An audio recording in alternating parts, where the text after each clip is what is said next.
All right, what is up, everybody? So, just wanted to talk about the health tanking discussion that's going on in Warframe recently. I had a video about the Valkyr rework where I raised some points such as my concern that health tanking wasn't really a viable option.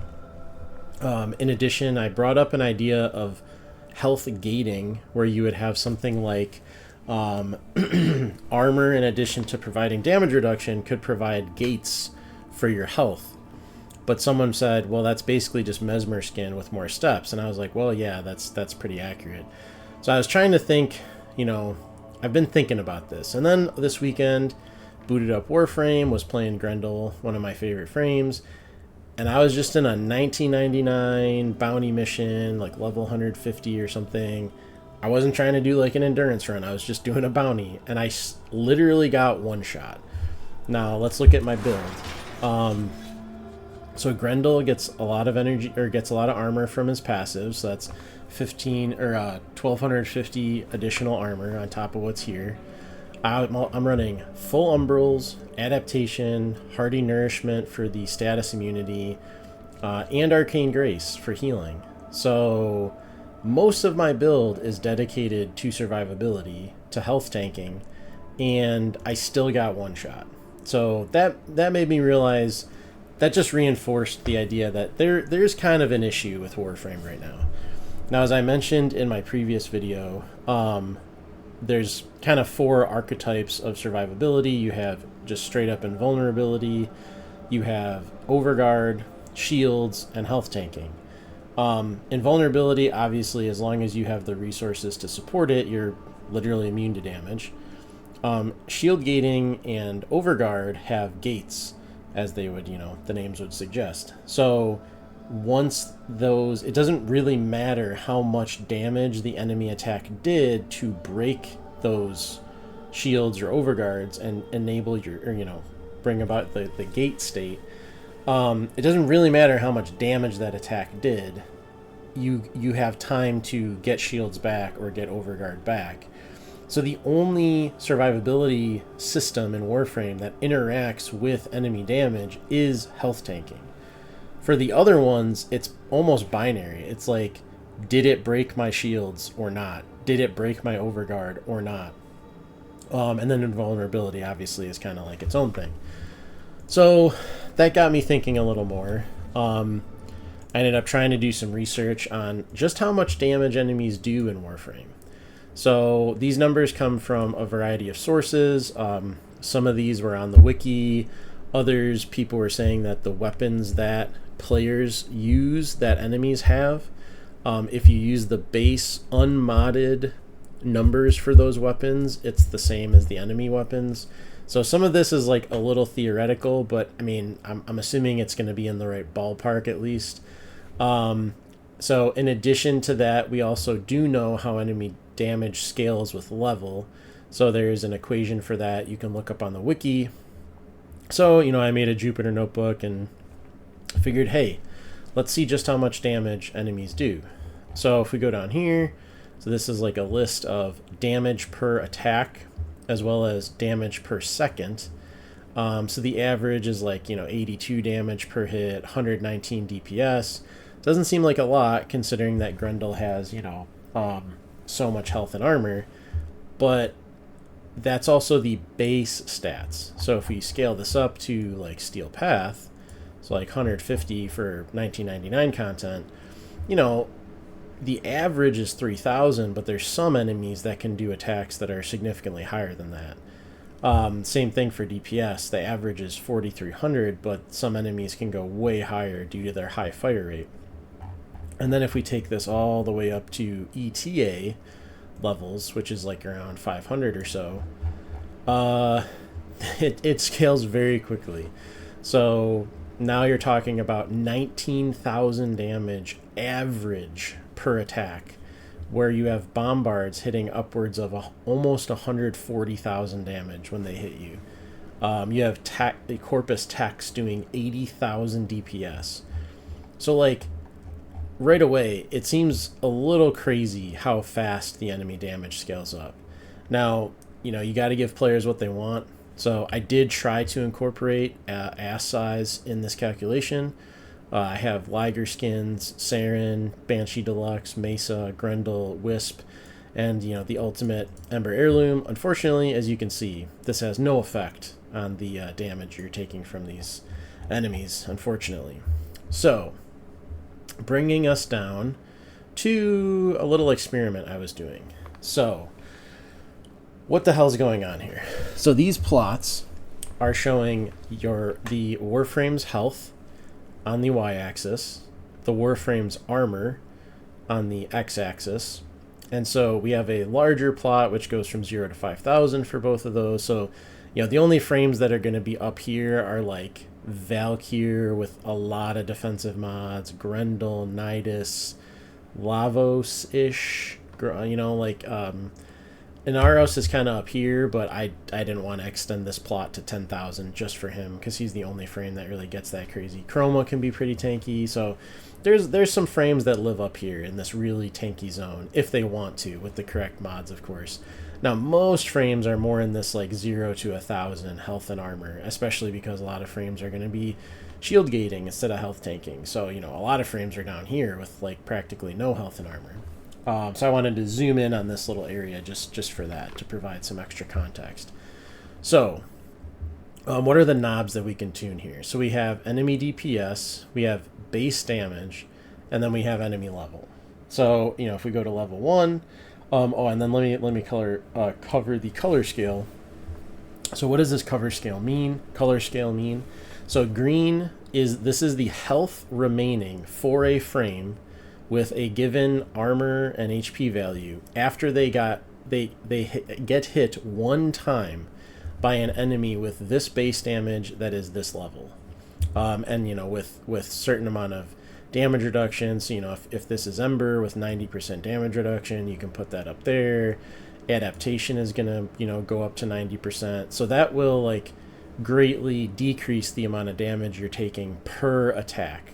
And why did I focus on this? Because what's the real pain point of health tanking? Health tanking does work a lot of the time. The problem is that health tanking is prone to getting one shot, and that's very unpleasant. It's something that's much less common if you're piloting a shield gating, invulnerability, or overguard build correctly. Those theoretically should really never get one shot outside of the toxin shield interaction because it just bypasses the shields. So, theoretically, health tanking is really the only thing that's susceptible to these one-shots. So that's why I'm focusing on this health remaining after an attack by an enemy value. Now, what's the problem? Why did I split up adaptation and just normal damage reduction?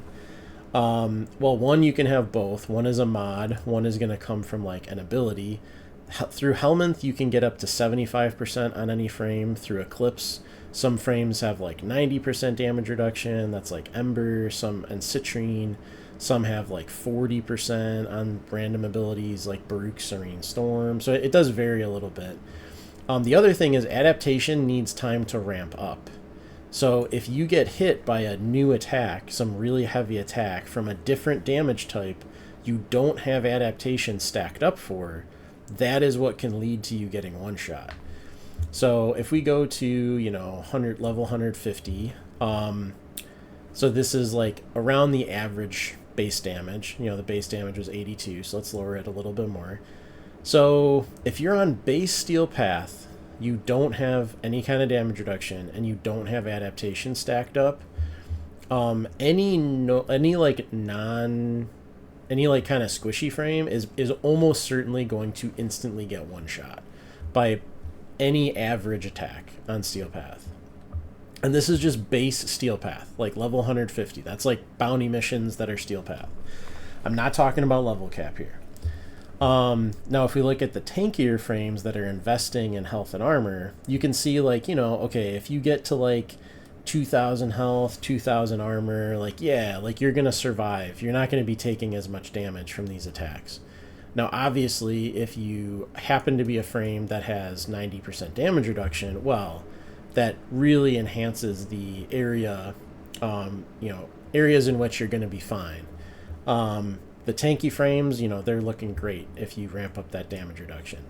Now, let's look at a couple things here. So let's crank this up to ETA range, so 500.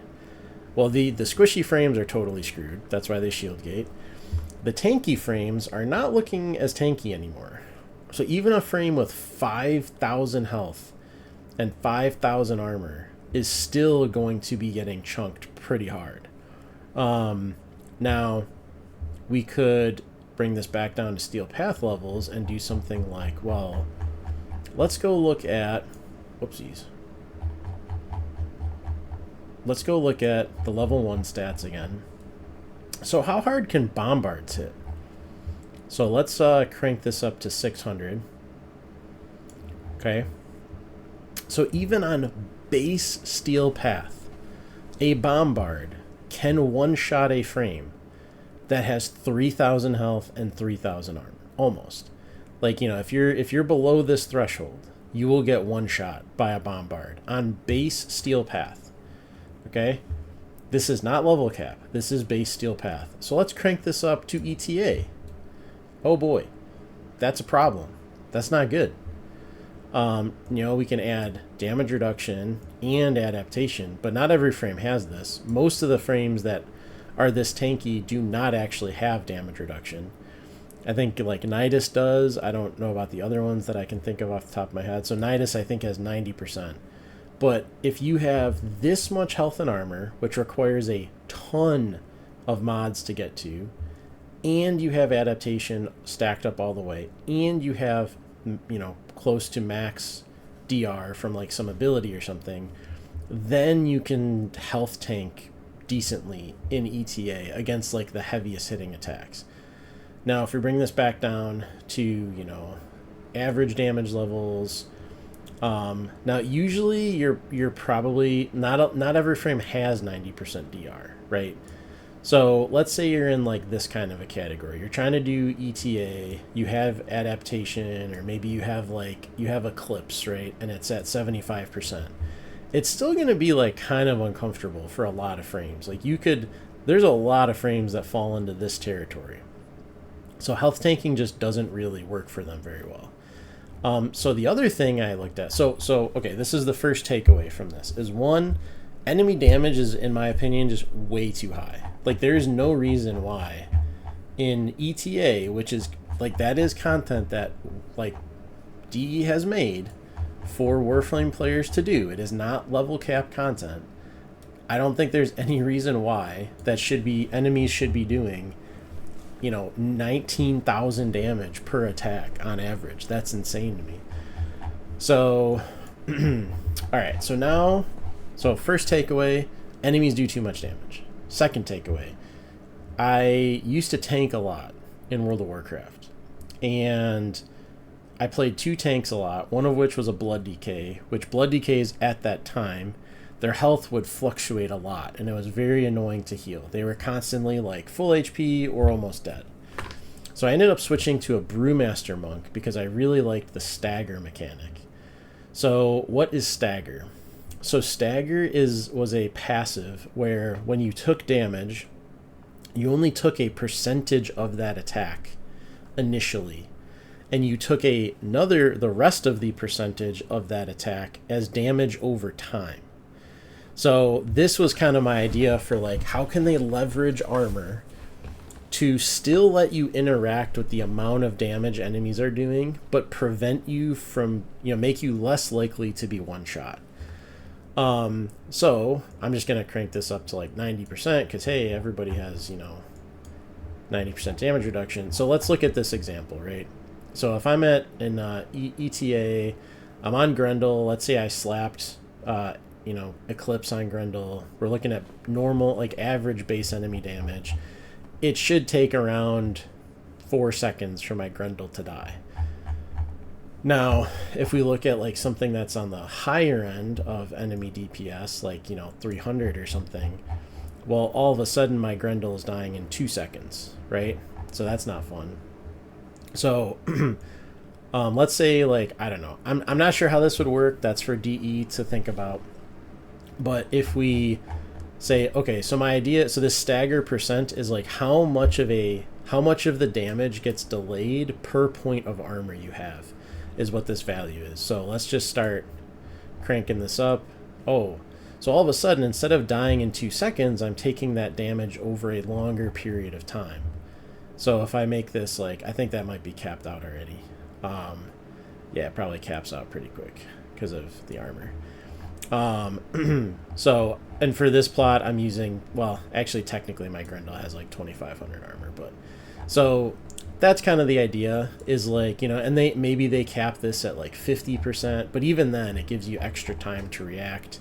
You know, they could bring it all the way up to 90 if you have like super high armor or something. I don't know how DE wants to implement this. I mean, of course, this is just a crackpot idea. Who says this is even a good idea? But I was just trying to think of a way that, because like the thing that makes health tanking different is that it interacts with the damage enemies are doing. So one, I think they just need to reduce the amount of damage enemies are doing. There's no reason why I should be on this Grendel with this much investment in defensive mods for health tanking and get one shot. That's crazy. And you're also like mini stunning enemies with his too. Like it's you know, that's just kind of insane. So one, enemies do too much damage. Two, I think the biggest problem, in my opinion, with health tanking is that one-shot potential. Because, like, in ETA, if you get killed, or EDA, rather, you know, this, like, high-level content, you know, you got to deal with the Void Angel, and it's a huge pain in the butt. So, you know, this is just a crazy idea. Maybe DE can look at it. Whoopsies. Oh, got a phone call going over here. Sorry about that. So maybe DE can take a look. Maybe, you know, I hope they're willing to take a look based off of the feedback for the Valkyrie rework. I mean, of course, we don't have the rework yet, but, like, I don't really think we need to see the Valkyrie rework to tell that there's a problem with health tanking. So, you know, this is just my crazy idea that I put together. Of course, would love if DE did anything with this, because I do think health tanking is not in a great spot. But regardless, I just wanted to share my ideas and my findings. And, you know, thanks for watching, as always. Appreciate it. I hope you all have a good day. Thanks for watching.